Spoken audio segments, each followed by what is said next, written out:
What is going on, ladies and gentlemen? Welcome back to Auto Auction Rebuilds. Today we're back with my 1989 Ford Mustang GT. Well, it's not actually a GT, it's a Cobra. No, it's not actually a Cobra either. It's actually an LX, but it does have the V8 under the hood. It's got a few mods. It's not exactly stock. There's an interesting story behind it, and the best part is I got it for $2,500.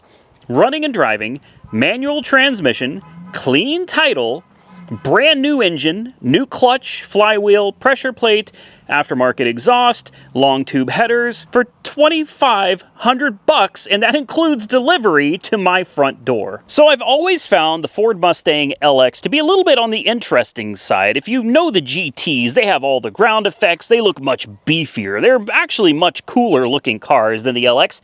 The LX looks a lot like the 4-cylinder. And that was the point. It's kind of a stripped down version of the GT, which made it lighter and actually made the LX faster than the Foxbody GT. Now, looking at this car, it has an aftermarket hood. I can't remember the name of it. It's like Saravani. It's been a long time, but that hood is very, very popular for this car. At least it was back in the day. It's got Cobra wheels. I believe these are 17s. You've got a Cobra badge. But all of that is fake. The wheels, they don't belong on this car. They fit the car, but they don't belong. This is not a Cobra. It's an LX 5.0. You may notice, while looking at the Cobra wheels, that these are 5-lug, which means somebody has done a 5-lug conversion on this car, because originally this LX would have been 4 lugs. Somebody also did some work to the brakes, because we have some really nice looking slotted rotors down here. Very nice looking, actually. There's a website on the windshield that says kingofthestreets.org. You can try to go to that website. I have, and it goes to absolutely nothing. That website no longer exists. You have the massive spoiler, and I'm not sure if this was a Cobra spoiler. I think this is actually like a Saline spoiler. Obviously, this would not have been factory on the car either, but I think it looks good. You've got this kind of strange Cobra badge back here. I'm not too sure where that came from, but obviously somebody really wanted this to somewhat resemble a Cobra. The problem is if you know your Fox bodies, you're going to take one look at this car and you're going to know immediately this is not a Cobra. Now, I found this little decal on the window quite interesting, and I might leave this on the car, the Heartbreaker. And if you notice, Heartbreaker and the are underlined. Some of you are going to catch the reference, but most of you probably weren't around in those days. Well, Chevrolet, here is a 1988 Chevrolet Cavalier Z24. And these cars used to have a slogan, and it was the heartbeat of America. The cars, the trucks, that was Chevy's thing. The heartbeat of America. That's today's Chevrolet. Well, they would say the heartbeat of America in red, and it would be underlined. So whoever did this was making a play on that by saying this is the Heartbreaker. All right, next, why don't we get into the hatch? Because this is what I want to show you guys next. It actually has a pretty banging sound system in here, guys. It's definitely old, it's antiquated, but somebody was serious about their audio. You've got 2 Polk DX series. I'm assuming that these are 10s. I don't think these are 12s. It's been a while since I've been into car audio, but I'm going to assume these are probably 10s. They've had a little bit of work done to them. And then if you look over here, you'll notice you've got a couple different amplifiers. This one right here is a 2-channel. This is a DEI Audio Mobile Power Series Model 2102. So I have no idea on what the wattage is, peak or RMS, not a clue. It's a 2-channel amp that is running the Polks. But then over here, you've got US Acoustics USA Series 2 50-watt times 4-channel MOSFET power amplifier, MMT regulated power supply, USA 4050. So this one is actually running all 4 of the speakers in the dash and in the back corners. I'm going to tell you right now, these speakers may not be in a very big box, and the first time I saw them I thought, what are these going to do? Look how shallow this box is. Teeny tiny. I was like, nah, okay. I mean, it's cute, but let's just be real. They ain't going to do nothing. I'm here to tell you I was very wrong. I was very wrong. Those speakers hit pretty dang hard, guys. So now we can take a look at the interior, where we find some more modifications that are interesting. Starting with the seats. And I'll come back to the seats later, but I want to show you the seats, and I want you to tell me if you recognize these. I recognized them immediately. As soon as I saw them, I knew what these seats came out of, and they didn't come out of any American car. I'll tell you that right now. These are not American car seats. Somebody, it looks like, took these seats out of a foreign car and adapted them to fit in here. So what you can see right here is that the seat, instead of being nice and straight, they angle sharp up like this. So when you sit in this, you're laying, it's bizarre. After you drive it a little bit, you kind of get used to it. But when you first sit inside this car, it is very weird, very awkward, because you are really leaning at a heavy angle that direction. Next, somebody put these aluminum covers over everything, and I mean, they look all right. They look all right. That's fine. You've got these pedals that are way too big. Instead of having your small pedals that your feet don't get stuck between, I find myself getting my big foot, like I have one foot bigger than the other. I find myself getting my feet caught between the pedals. These metal things have got to go. You've got an aftermarket steering wheel, and it looks like you've got some aftermarket cruise control right here too. And believe it or not, the cruise control actually does work. You've got a ginormous phantom gauge with the bright light. It's set at about 5,500 RPM. And you've got the old school cue ball shifter. Down here, somebody added some aftermarket gauges for your water, your volts, and your oil pressure. Personally, I don't care for those. I prefer the original cluster. So I think we'll probably end up deleting this, and we'll probably at some point delete the gauges. I've already deleted the temperature gauge, and I've connected the temperature gauge back up to the cluster. The voltage gauge on the cluster is broken, so I've ordered another gauge. Otherwise, everything works other than the speedometer. This car has no speedometer, so I've got another cluster coming. Hopefully that fixes it. If it doesn't, then we'll have to look towards the transmission and the cable to see if there's something going on there. Let's move on. We'll pop the hood. Actually, the hood's already popped. So it has hood pins. There is no hood catch on this. So without the pins, you are going to be in really bad shape. This is the business side of things, because obviously, with all of the stuff I just showed you on the interior, this car is not stock. And I already told you, the car is not stock. So there's something really special sitting under this hood. Are you ready to see it? Bam! There it is. The Cobra. Oh, somebody put a Cobra power plant under the hood of this. That's right. It's probably got GT40P heads, probably an E303 cam. I guarantee you, it does not. It does not. And I told you there's a story to this car, and I'm actually going to clue you guys in on that here in just a second. After I show you a few of the little, tasteful accessories, like the Fluidine high-performance radiator. This looks like, it's hard to tell, but this could be this is a 3 or a 4 core. I'm betting this is a 4 core. I'll bet it's a 4 core radiator. Behind it, it's backed by Mishimoto shroud with dual electric fans. And if you look way down there at the bottom, you'll see a underdrive pulley right there. Yeah, the crank has an underdrive on it. Looking over here, you'll find the good old reliable MSD ignition. This is the 6AL ignition control module. Over here, you have an adjustment for your cooling fans. This controls both fans. You have 2 relays over here and 2 fuses right here. Looking down at the headlights, LED on the headlights as well. Boy, somebody really went ham on this. All right, you have obviously MSD wires. You have an MSD coil. And the distributor looks relatively stock. Still has the Motorcraft control module. So over here you have a Summit Racing fuel pressure gauge. Looking back here, we will find an adjustable fuel pressure regulator. Why would you need that unless something is aftermarket, right? Then over here, you'll see that the engine was replaced with a Jasper engine. Down here, you're going to find this is adjustable brakes. That's nice for burnouts, I guess. Proportioning valves, like an adjustable proportioning valve, so you can control the amount of brakes you get from the rear and the front. So that's nice.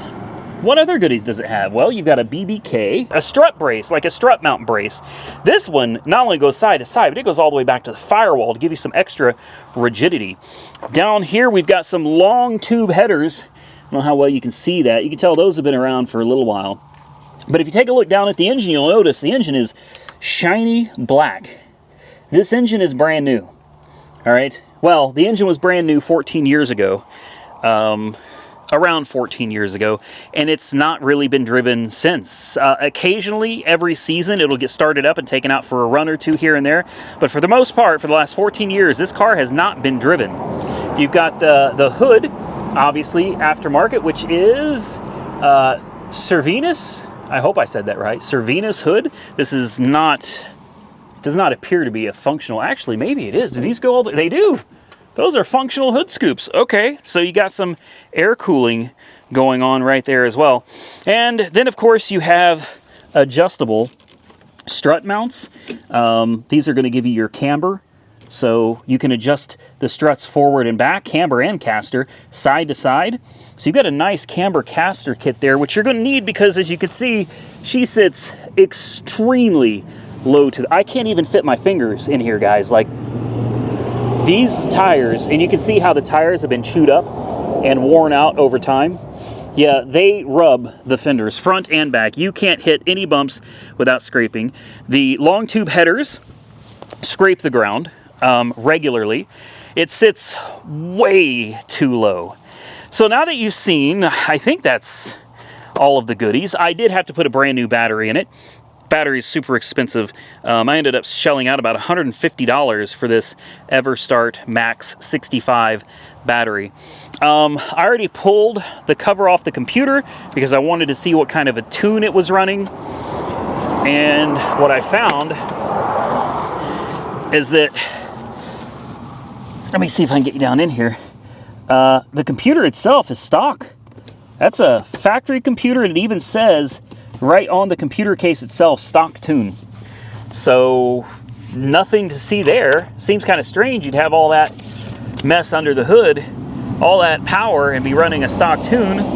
There's mouse poop all over the glove box, and not only under the glove box, guys. Like I said, she's sat for a while. I think there's mouse poop in here too. I can't remember. Let me see if I can. Come on. There's a remote control. There's an old school headlight. There's no mouse poop in there.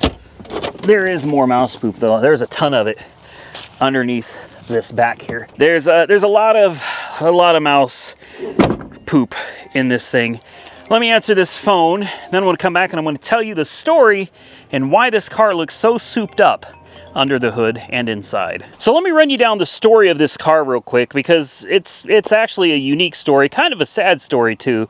It's unfortunate, you know, the way people take advantage of people and screw people over. Oh, one more thing that it has before I forget. It has a stock mass airflow sensor, but it has 24-pound blue top Ford injectors. Hopefully you can see that. And we have a C&L, this is an aluminum intake. And then you've got some like plumbing, probably sewer pipe that runs to a big cone air filter inside the fender. So that should be all of the aftermarket stuff. Now you want to hear the story. So the story goes something like this. The gentleman owned the car back in the day. He had it all souped up because this was a race car. This was something to really go out and hammer the streets with. This thing had a stroker in it, and it put out some pretty serious power. Well, it was built the way he wanted. He sent it in to get the stroker. He took out a loan to put the stroker in it. And when it was done, he got his car back. And he was thrilled to death that he finally had his dream car put together.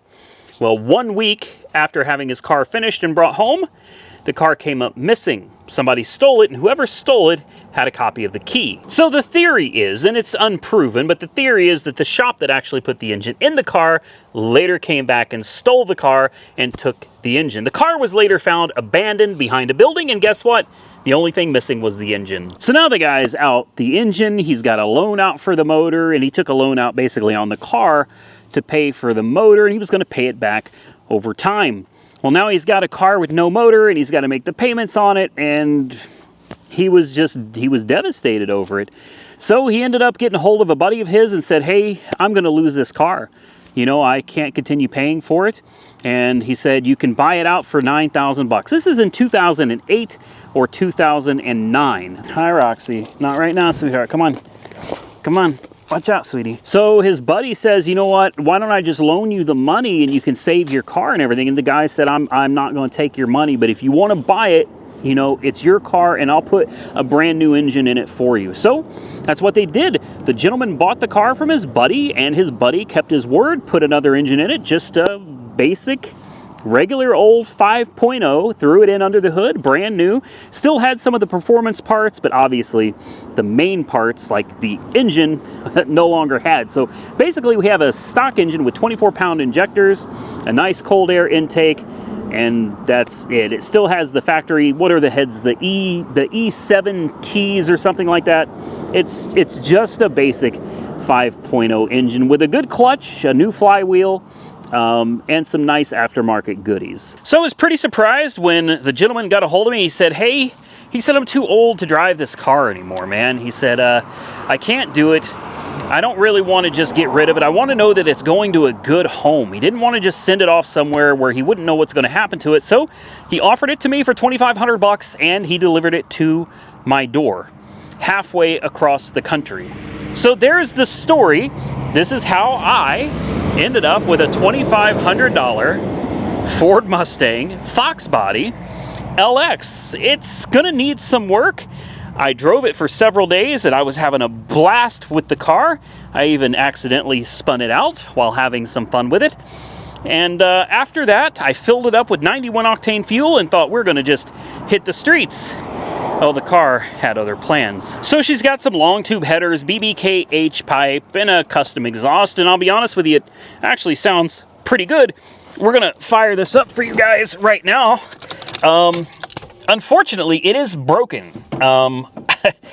Another interesting story to this car. Oh, short throw shifter too, I think. That doesn't feel stock. That feels really nice. We'll have to get it up on the lift.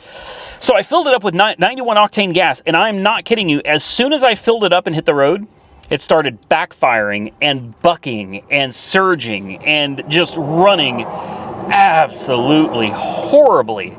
Let's see if it will even run today, because when I got it here on a trailer, it did not want to run at all.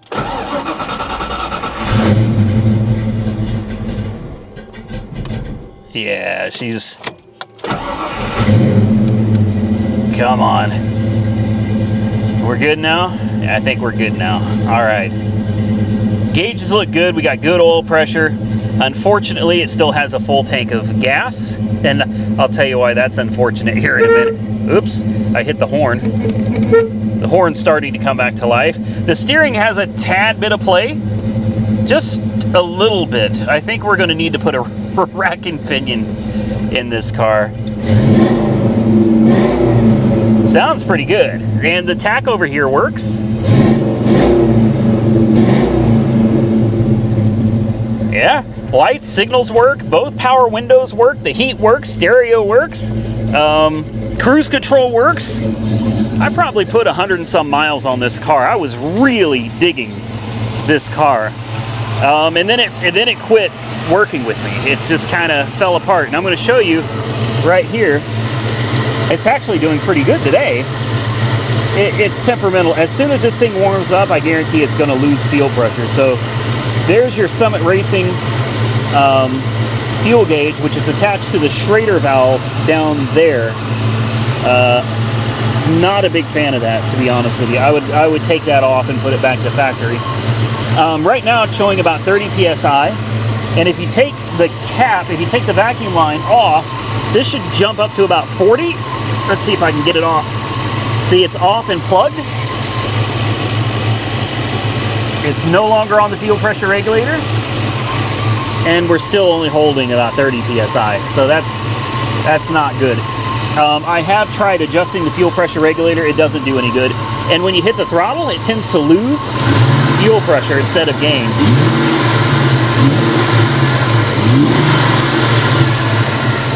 As you can see, we quickly start dropping down to about 25 psi. That's not how it's supposed to work. When the engine demands more fuel, well, it's supposed to get more fuel. So I suspect that we have a fuel pump going bad after 14 years. He said that he's never had to change the fuel pump. The only thing he ever had to change was the throttle position sensor and the idle air control valve, I think, are the only things that he needed to replace on it. So I ended up going out and buying a new fuel pressure regulator, stock. I got a new fuel pump, a Delphi fuel pump. Should be a pretty good one. A new fuel filter. And in another video, we're going to come back and we're going to make some changes. I also got a hold of American Muscle. They are sending me 3 tunes for this car, basing it upon being mostly stock with the 24-pound injectors and the C&L cold air intake. And we're going to delete the 6AL. We don't need this. This is just another thing in the way of the factory harness doing its job. We'll put the ignition back to stock. Also, I'm going to do away with the Mishimoto electric cooling fans and fan shroud. I'm going to go back old school on this. We're going to put a fan clutch, a fan, and the original shroud on it, assuming we can make that all fit with this deeper radiator, and that could be an issue in and of itself. It may not fit with this aftermarket radiator, but I'd like to go back to the mechanical style and delete all of this wiring because this does not look like it was done very well. So get rid of the 6AL, get rid of the electric cooling fans, and we can clean up a lot of this mess over here and make it look a lot better. And then we're going to need to address this. That gap, that's no good. It looks cool, but if you're actually going to drive the car, especially in Oklahoma, that doesn't work. So I've ordered a set of touring lowering springs from American Muscle as well.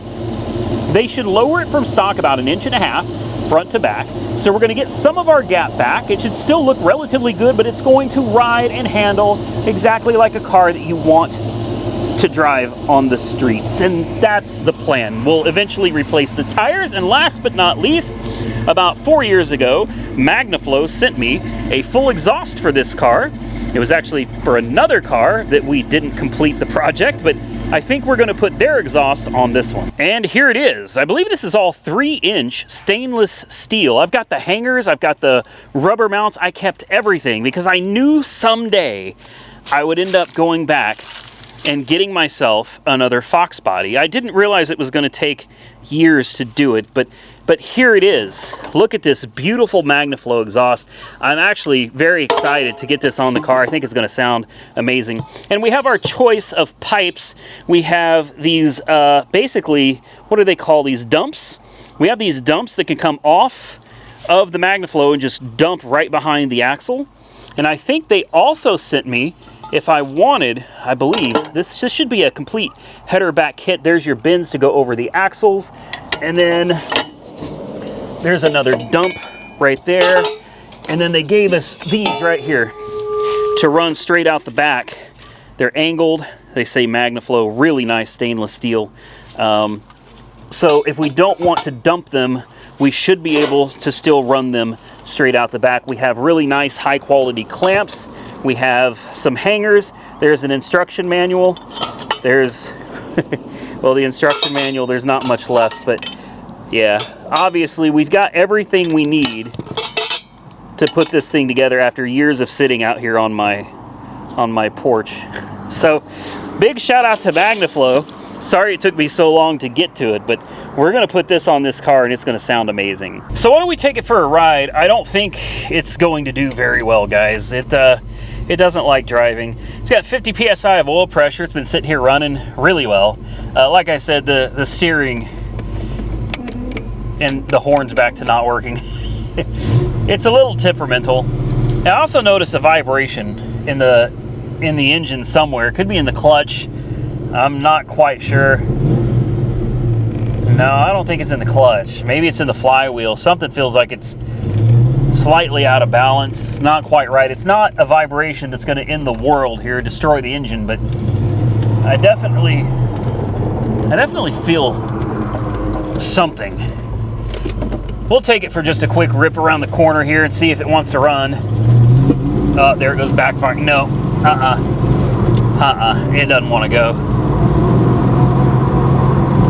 Oh, it's losing power.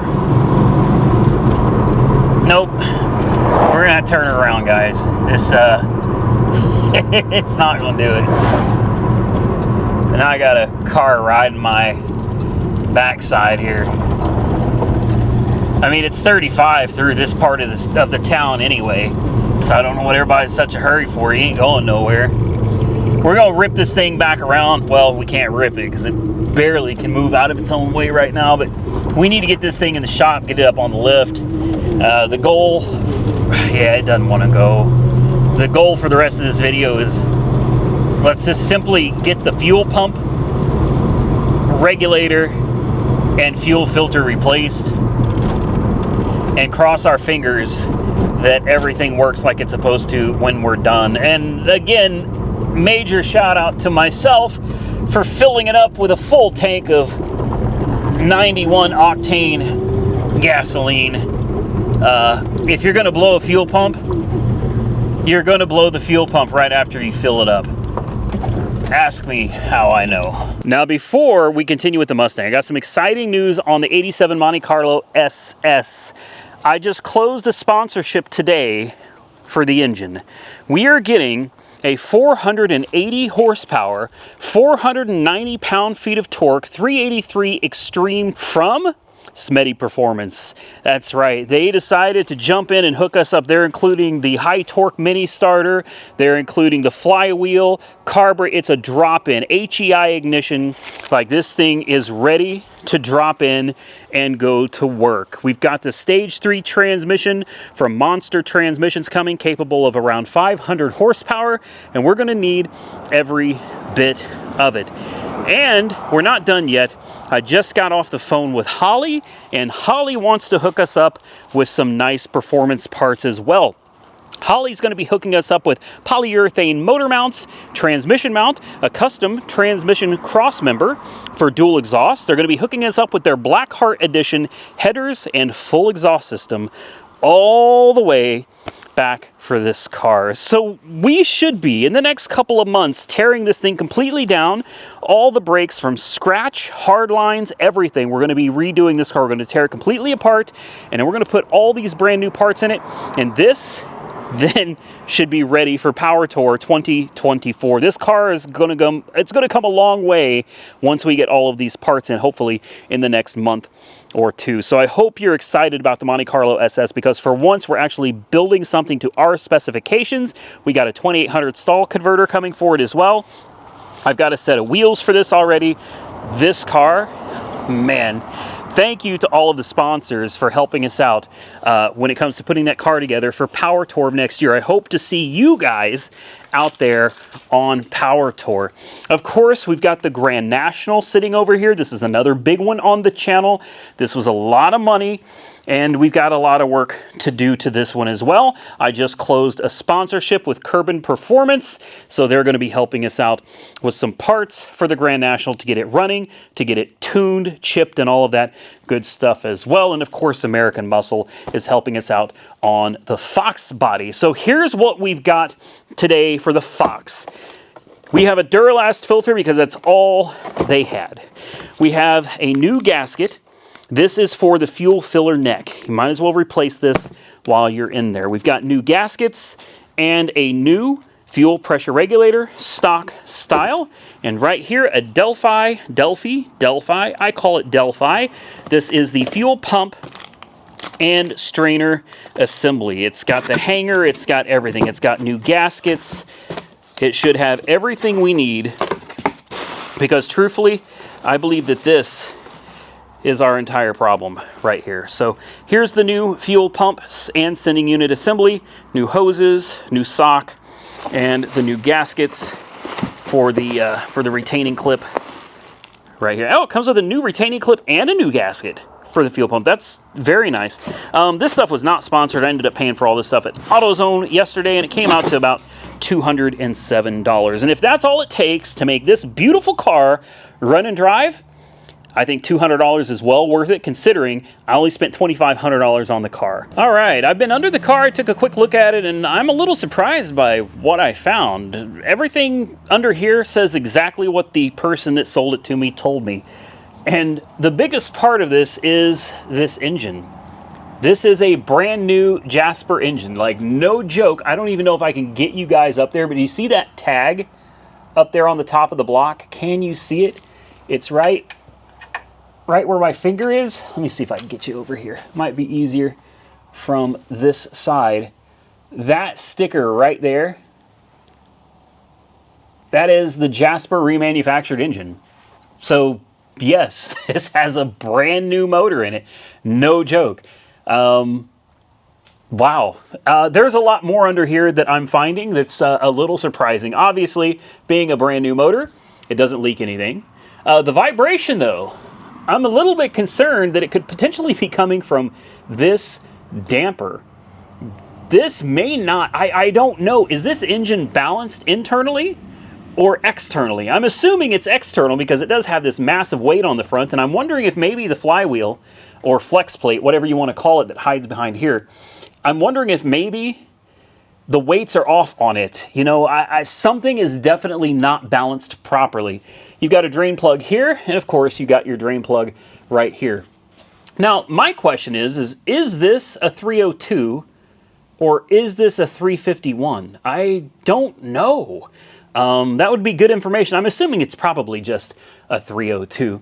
Over here, you can clearly see we have some red springs, but if you look behind the springs, you see those yellow struts? Yeah, somebody spent some money. Those are Bilsteins. They put some Bilsteins in this bad boy. And I would imagine there's probably not a ton of miles on them.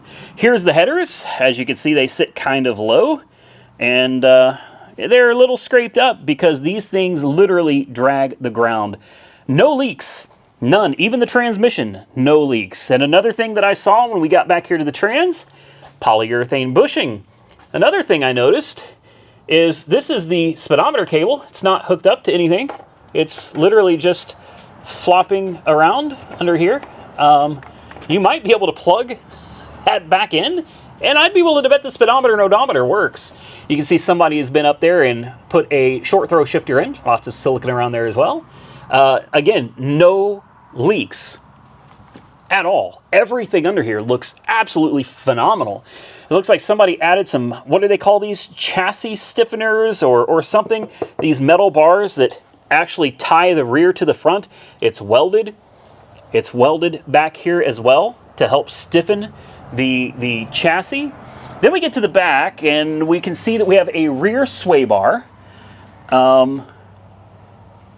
It's not connected to anything other than this custom 4-link suspension. This is not factory. You've got your lowering springs here, Bilstein shocks back here as well. But if you look, this is an adjustable 4-link. Yeah, that's not factory. And, of course, adjustable up top as well. And, yeah, they did it right. They did both sides. It'd be a problem if they didn't. But yeah, you have a fully adjustable 4-link suspension on this. I did not see that coming. So somebody definitely put some money in this. The whole underside of this actually looks to be in really good shape. And the fuel tank, which is what we're going to have to focus on here in just a minute. There's your fuel filter way up top. It's very rusty looking. This car originally came from New York, so it's very surprising that it is not rusted out. It's got very minimal rust. We're going to have to change out that fuel filter. And then the fuel tank, you have some straps. You can see one of the, right there is one of the bolts. There's another one right, where is it? Right there is another bolt. You've got a rock shield that comes down. These will swing out of the way, and we have probably close to 10 gallons worth of fuel in the back of this thing. So I'm not looking forward to dropping this tank. I think what I'm going to do is I'm going to dust off this right here. This is my transmission jack. I think we'll probably use these straps and help strap the tank down to it. But this is my goal, is to drag this underneath the car and try to use this to kind of evenly distribute the weight of the fuel tank and get that thing out of the car. We can then empty the gas with a pump into buckets or something. But that's my first goal, is to get the tank off the car. This should be a lot of fun.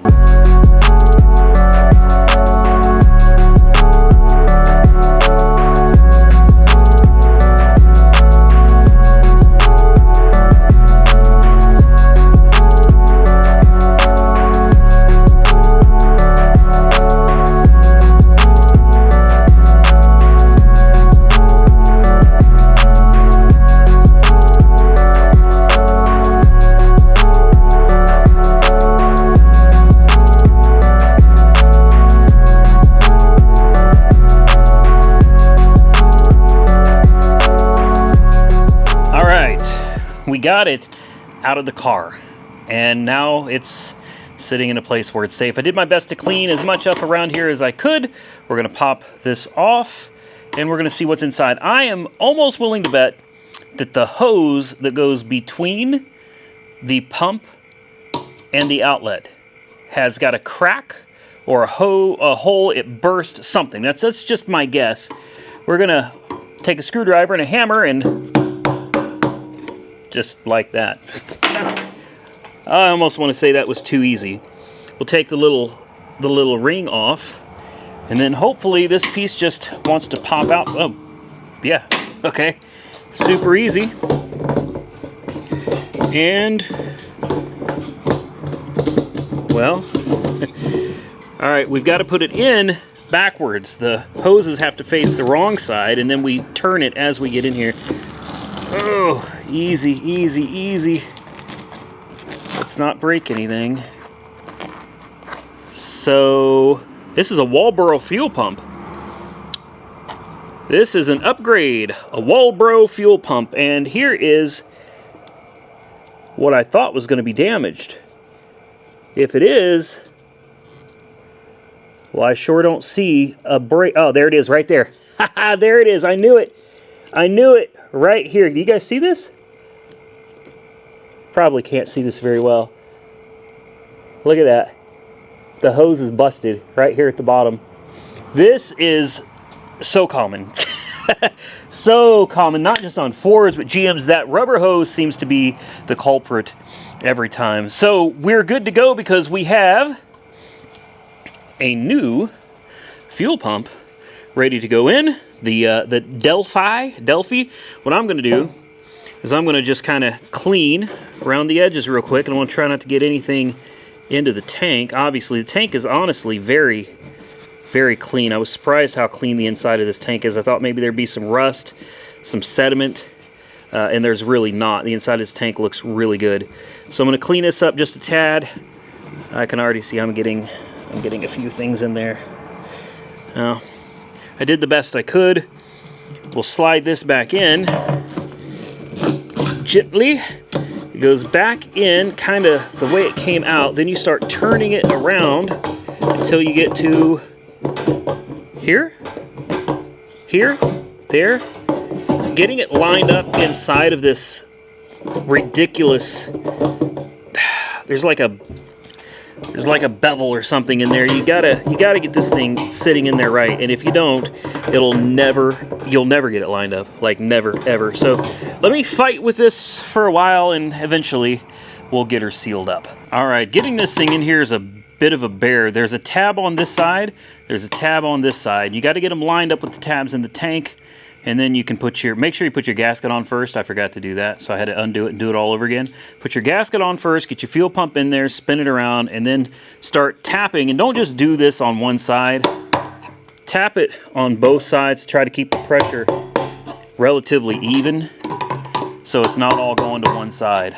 All right, just a little bit on each side until these tabs lock themselves into place. We've almost got it. We are almost done. That should be a wrap. Everything is locked down. We can take these off and basically Put the tank in exactly the way we took it out. All right, we're about ready to put this back in, but before we do, I forgot one of the most important parts of this whole thing next to the fuel pump. These little clips, you're gonna need these because I broke that one, so there's one. I broke this one, there's two, and I think there's another one underneath the car that I broke, so there's three. And of course you've got the fuel filter right here. Now the new fuel filter comes with these new clips, so that's good. But I just bought a whole, in fact, I bought a whole bag full of clips. So we've got everything back in, we've got everything plugged back in. Now it's just a matter of sliding this thing under the car. Oh, and don't forget this gasket for the filler neck. These are like one-time use, guys. If you've put this in and then taken it back out again, that's probably shot, so you're going to need to replace that too. It's a very important part. Obviously, the fuel system is pretty serious. You don't want to cut corners on something like this. Anyway, I'm not going to film the rest. I'm going to throw this thing back in the car. We're going to have a new fuel filter. We're going to have a new fuel pump. We already found out that the reason we had this problem, and I suspected it from the beginning, was, where did it go? Right here. I can show you guys up close now. And again, this is a Walbro fuel pump right here. I'll probably hold on to this. I don't think there was anything wrong with the pump itself. It's just right here. You can see the hose literally burst. Well, maybe you guys can't see. I can only get so close before it goes out of focus. But yeah, this hose literally burst dead in the center there. And this is very common. It doesn't matter if it's a Walbro pump, a factory FOMO Co pump or whatever, or Ford Motor Company, yeah, FOMO Co pump, or an aftermarket Delphi or whatever.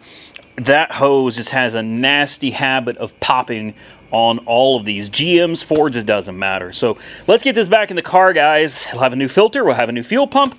The fuel tank, I already looked inside of it with a light. I'll see if I can get you guys in here too. Maybe you guys can see a little something. Maybe not. No. Can we get... There we go. You can sort of see in there.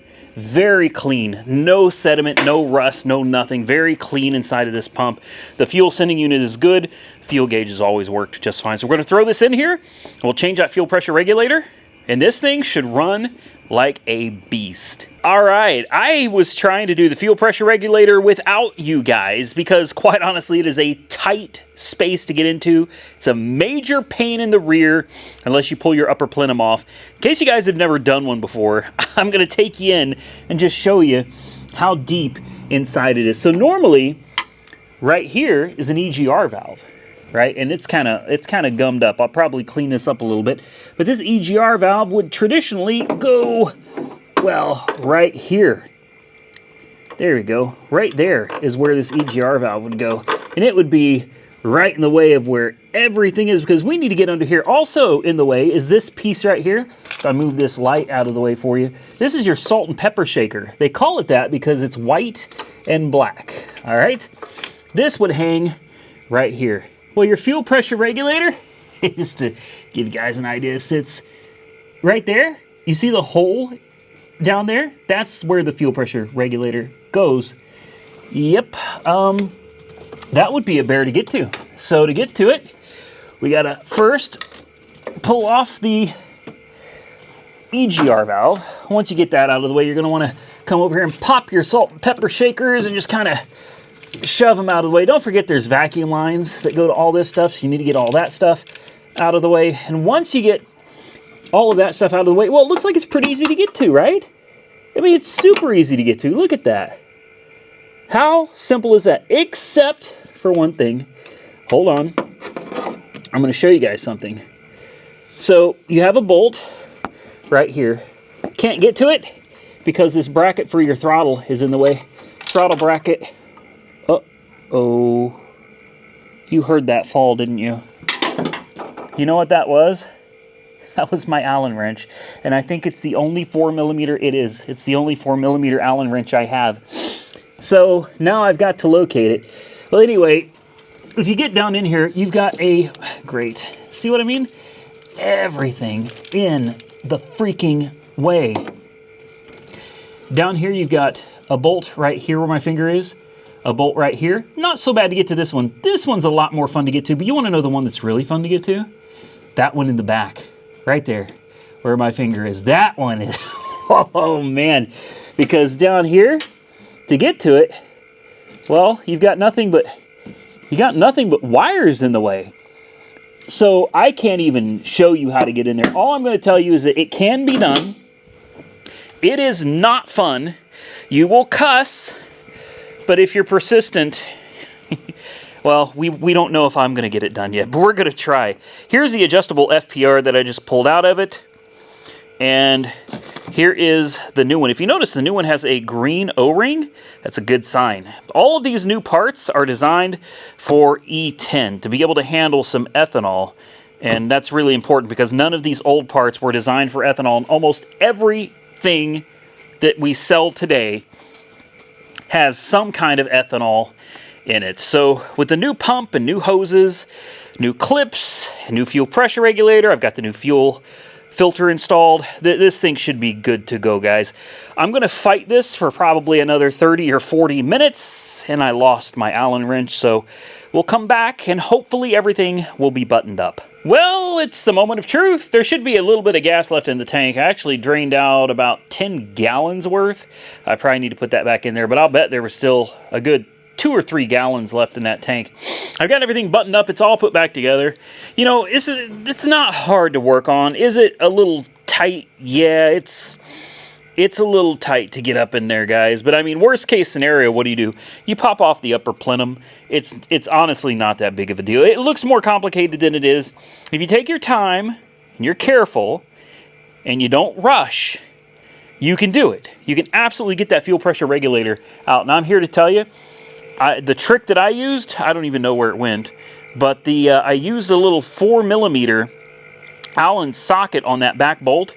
I took a little bit of electrical tape, this stuff right here, and I stuck it on the very tip of that Allen, and then I took the bolt for the fuel pressure regulator, that very far one that's impossible to get to, where you'll drop it. You can't get your fingers in there to tighten it. You cannot do it.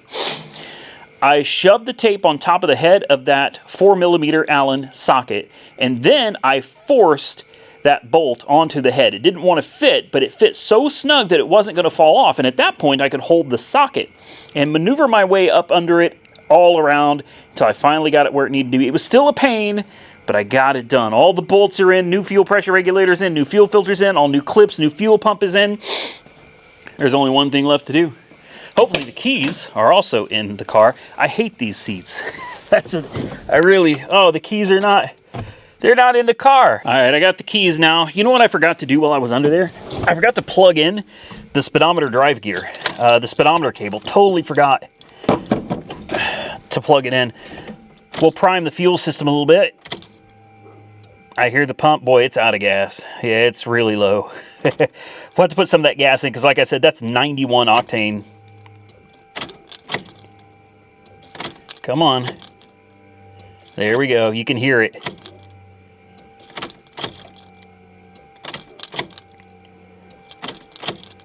All right.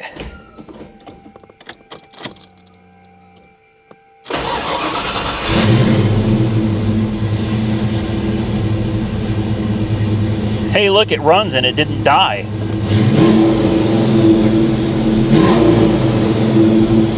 Seems to run pretty dang good, too. Let's go check that fuel pressure gauge and see where it's at, and then we'll shut her down and we'll check for leaks. Hopefully we're seeing around 40 psi is where it should be. Bingo. So 40 is right there, and I mean it is sitting right on 40, which is good. If we pull the hose off, if I can even get to it. There we go. See it spike? With the hose off, it's over 40 psi. And when I put the hose on, it'll go back down. That's exactly what you want to see. Perfect. You know what that means? That means we got or did, guys. I'm going to check for leaks, plug in the speedometer cable, we'll take it for a rip. Well, I guess it's time to take it for a ride. I found out what was wrong with the speedometer cable. Somebody didn't know how to use the clip to install the cable into the transmission. So they filled the drive gear with silicone, hoping that the silicone would hold the speedometer cable in place, and it didn't work. It just created a huge mess. I had to clean everything out. I got the cable in, I got the clip in securely, and it looks like everything's going to work, because we haven't had a speedometer or an odometer on this thing since I got it. So that was part of the reason for me getting a new instrument cluster, because I thought maybe there might be something wrong with the cluster. And there still is. What is that? The volt meter doesn't work. The fuel does. We put the gas back in it. The gas gauge is going back up. Oil pressure works. The temperature works.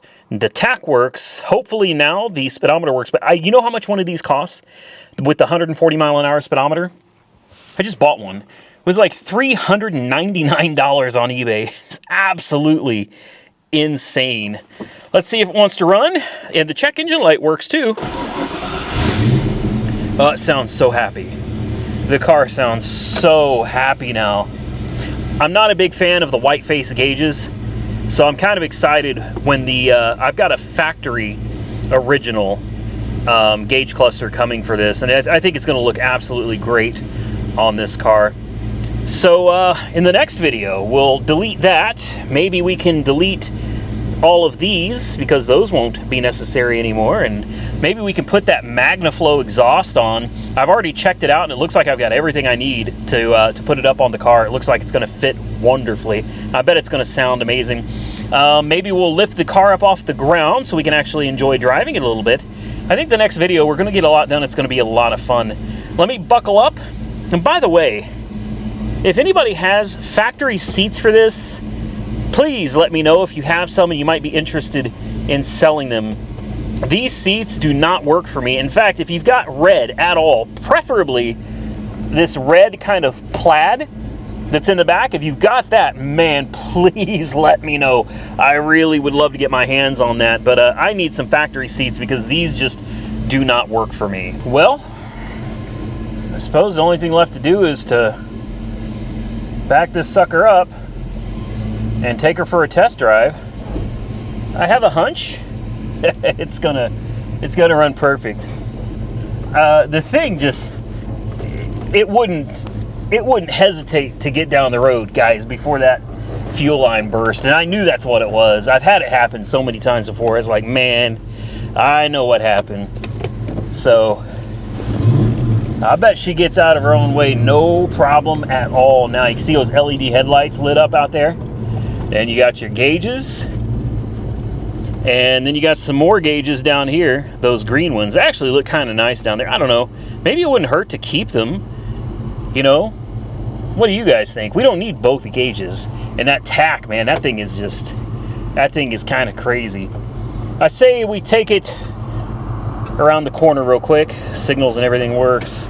Brights appear to work. We're gonna let this car that's coming get by, and we're gonna just kind of gingerly get it up and down the road real quick, and then we'll give it a little bit of throttle, make sure that she can handle throttle, and then I think we're gonna bring it back and call it a night, guys.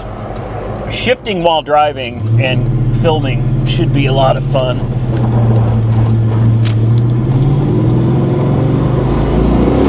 Oh wow, yeah. Oh yeah. And it's already bottoming out. You know what I mean?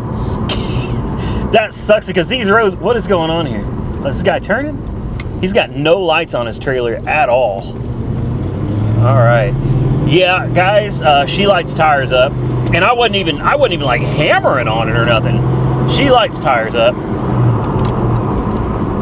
Not a problem.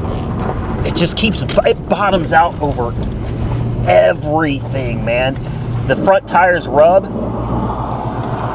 Just turning, the front wheels rub, you know what I mean? That's not.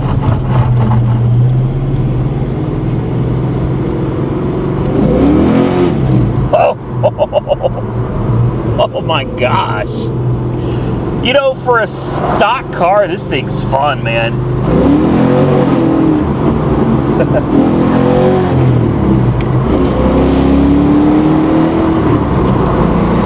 Yeah, she's back. She's back.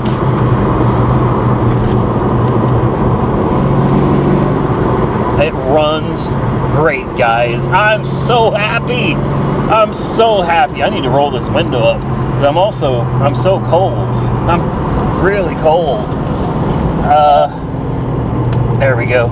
We'll turn this bad boy around probably like right here. God, it's gonna bottom out though. It will. Easy, easy, easy. Come on. Hear it just rubbing. Man, guys, it runs phenomenal.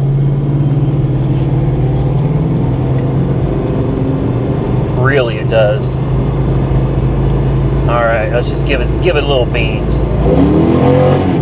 Oh man.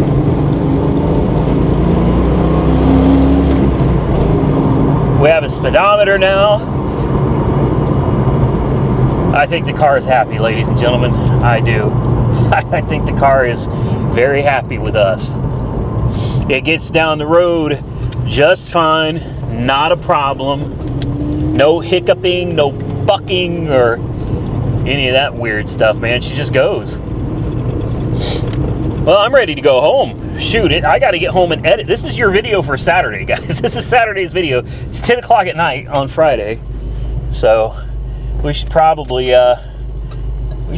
get done here. Man, it loves to let them tires loose. Like, even when you're not really trying, she likes to get those tires loose. Yeah. And it does the snap, crackle, pops. Yeah. I like this car. It's not super powerful. It's not crazy fast. But man, it's a blast. It's been a long time. Oh great, there's a big hole here that I'm gonna bottom out on. It's been a long time since I've driven a healthy Foxbody.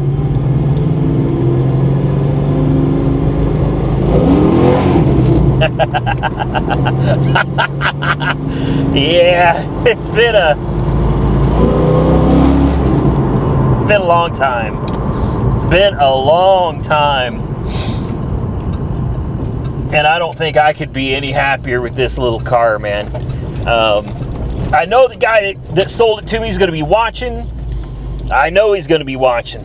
I want you to know, just in case you're worried that there's any hard feelings or anything, like none at all, man. I'm not upset at all that the fuel pump went out. The car is old. It's been sitting a long time, and I got it for $2,500 delivered to my door. Yeah, man, I'm not worried about the fuel pump and replacing a few little parts. We're going to make this car a lot of fun. We're going to make it something that can be driven on the street and really enjoyed. That's my goal for this car. And I hope you guys all want to follow along with me. And the stereo, I don't know if it's got any music playing right now.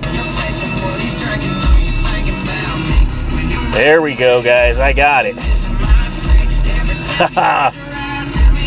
Yeah, and I barely got it turned up. I'm telling you, those Polk audios, they bump, man.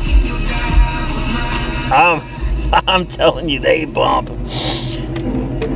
Horn, still having a little problems. Let's get out and take a look at the lights. I don't smell anything on fire.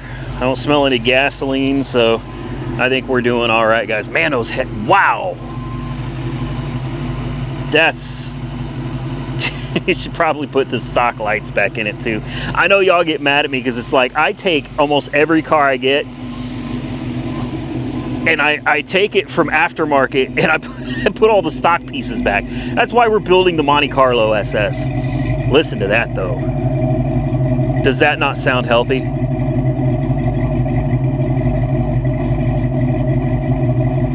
It sounds really good. She sounds good, man. I'm real happy with the car. I think I'm gonna call it a night. We got a lot coming on this car in the very near future.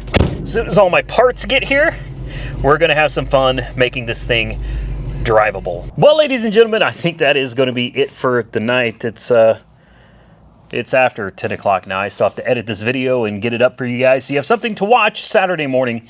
Speaking of, I want to thank each and every one of you for taking the time to actually watch my videos. I really appreciate it.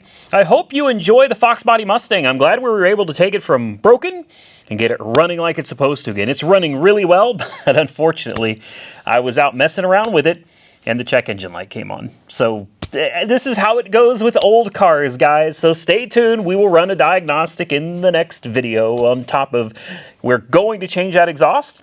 We're going to convert it over to the MagnaFlow exhaust. I think from the H-pipe back will all be MagnaFlow. I think it's going to sound really sweet.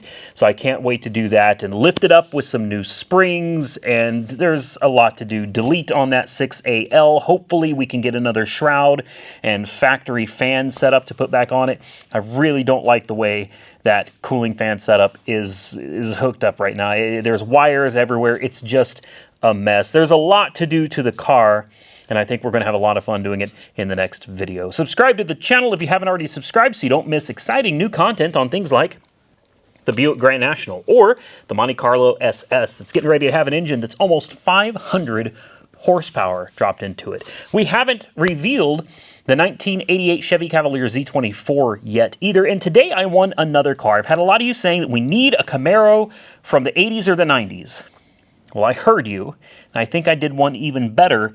I got a Firebird Formula from the 80s, late 80s, very early 90s. I think you guys are going to like it. It's a super low mile unit, and it's supposed to be pretty sweet. Now, I bought it sight unseen, and it's coming from like Ohio or something. So your guess is as good as mine. I've got more cars coming. Another Mustang, another red Mustang from the early 70s is on its way. Lots of content coming, guys. Stay tuned. Subscribe to the channel so you don't miss out. Till next time, stay safe out there, everybody. I look forward to seeing you all again very soon in the next one.